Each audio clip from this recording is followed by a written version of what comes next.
স্বাগত দীপ্ত নিউজ আপডেটে, আপনাদের সাথে আছে আমি তানিয়া আফরিন। হেলিকপ্টার থেকে ছাত্র জনতার ওপর গুলি চালানো হয়নি, শুধু টিয়ারশেল ও সাউন্ড গ্রেনেড নিক্ষেপ করা হয়েছে। বুধবার রাজধানীর কারওয়ান বাজারের ব্রিফিংয়ে কথা জানান র্যাবের আইন ও গণমাধ্যম শাখার পরিচালক। এ সময় সাগর রুনি হত্যা মামলা তদন্ত সংক্রান্ত প্রশ্ন এড়িয়ে যান তিনি। গত ২৮ সেপ্টেম্বর রাজধানীর গুলশান ২-এর একটি মুদি দোকানের ভেতর থেকে দোকানের মালিক মোহাম্মদ রফিক ও কর্মচারী মোহাম্মদ সাব্বিরের মরদেহ উদ্ধার করে পুলিশ। রুমন নামে একজনকে চট্টগ্রামের হালিশহর এলাকা থেকে ধরার পর র্যাব বলছে পূর্ব শত্রুতা ও দোকানের মালামাল লুট করতেই এই হত্যাকাণ্ড ঘটানো হয়। এর সাথে চুক্তি হয়েছিল তারা রুমনকে কিছু টাকা পয়সা দিবে এবং সেই লোভেই সে মূলত এই দুজন ব্যক্তিকে কুপিয়ে হত্যা করে।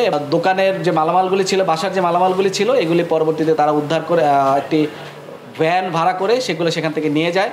এক প্রশ্নের জবাবে র্যাব জানায়, ছাত্র জনতার আন্দোলনে যাদের সম্পৃক্ততা আছে ভিডিও ফুটেজ দেখে তাদের গ্রেপ্তার করা হচ্ছে।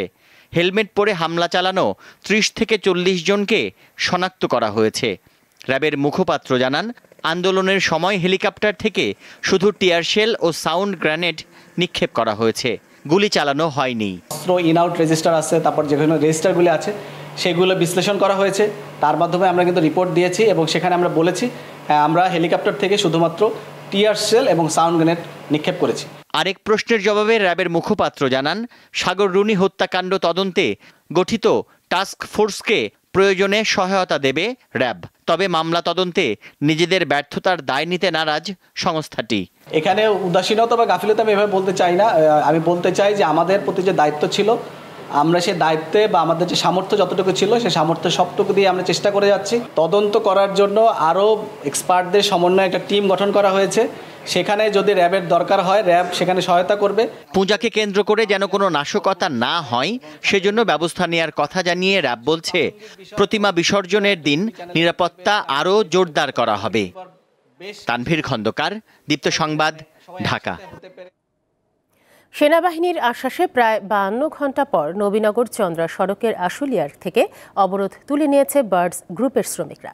অন্যদিকে অবরোধ তুলে নিয়েছে গাজীপুরের ঢাকা টাঙ্গাইল মহাসড়ক অবরোধ করে রাখা শ্রমিকরাও। পুলিশ জানায়, আশুলিয়ার বাইপাইল এলাকার বার্ডস গ্রুপের শ্রমিকরা বকেয়া পাওনার দাবিতে গত সোমবার থেকে নবীনগর চন্দ্রা সড়কে অবস্থান করছিল।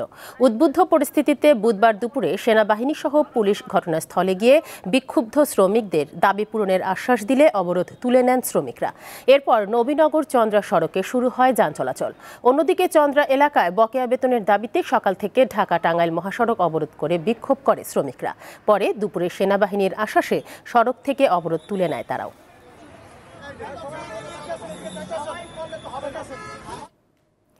উত্তরবঙ্গের বন্যা পরিস্থিতির আরও উন্নতি হয়েছে।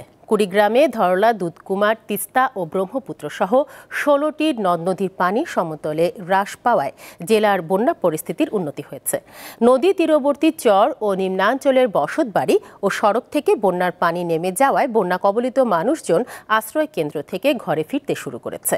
বন্যার পানি কমতে থাকায় ধরলা, তিস্তা, দুধকুমার ও ব্রহ্মপুত্র নদীর বিভিন্ন স্থানে নদী ভাঙন শুরু হয়েছে। তবে নওগাঁয় নদ নদীর পানি বৃদ্ধি অব্যাহত রয়েছে। ইতিমধ্যে পানিতে তলিয়ে গেছে নিম্নাঞ্চলের বসতবাড়ি ও ফসলের ক্ষেত। মরিচ, করলা, বেগুন সহ অন্যান্য ফসলের ব্যাপক ক্ষতি হয়েছে।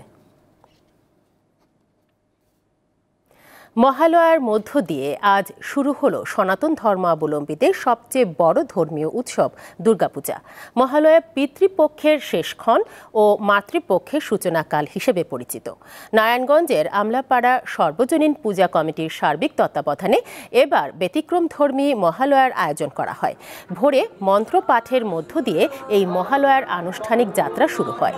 ভক্তরা উলু দিয়ে চণ্ডী পাঠ ও বিশেষ পূজা অর্চনা ও সাংস্কৃতিক নৃত্য পরিবেশনের মধ্য দিয়ে এই মহালয়া পালন করেন। মহালয়ায় শত শত ভক্তরা মন্দিরে ভিড় জমায়।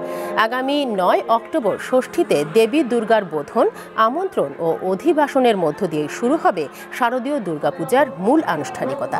১৩ অক্টোবর বিজয় দশমীতে প্রতিমা বিসর্জন ও বিজয়া শোভাযাত্রার মধ্য দিয়ে শেষ হবে এই উৎসব।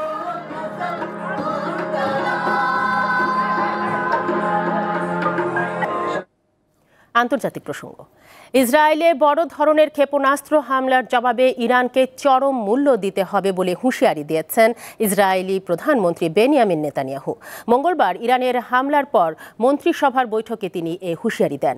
ইসরায়েল সরকার জানায় মঙ্গলবার ইরান 180টিরও বেশি ব্যালিস্টিক ক্ষেপণাস্ত্র নিক্ষেপ করেছে। এর মধ্যে কিছু হাইপারসনিক ফাত্তাহ ক্ষেপণাস্ত্রও ছিল। হামলার পর মধ্যপ্রাচ্য নিয়ে জরুরি বৈঠক ডেকেছে জাতিসংঘ নিরাপত্তা পরিষদ। নিউ ইয়র্কে স্থানীয় সময় বুধবার সকাল 10টায় জাতিসংঘের সদর দপ্তরে এ বৈঠক অনুষ্ঠিত হওয়ার কথা রয়েছে। এ ছিল এখনকার মতো। পরবর্তী সংবাদ বিকেল 5টায়। দর্শক, আরও তথ্য ও বিনোদনের খবর পেতে যুক্ত থাকুন দীপ্ত ডিজিটাল প্ল্যাটফর্মগুলোতে। ধন্যবাদ সবাইকে।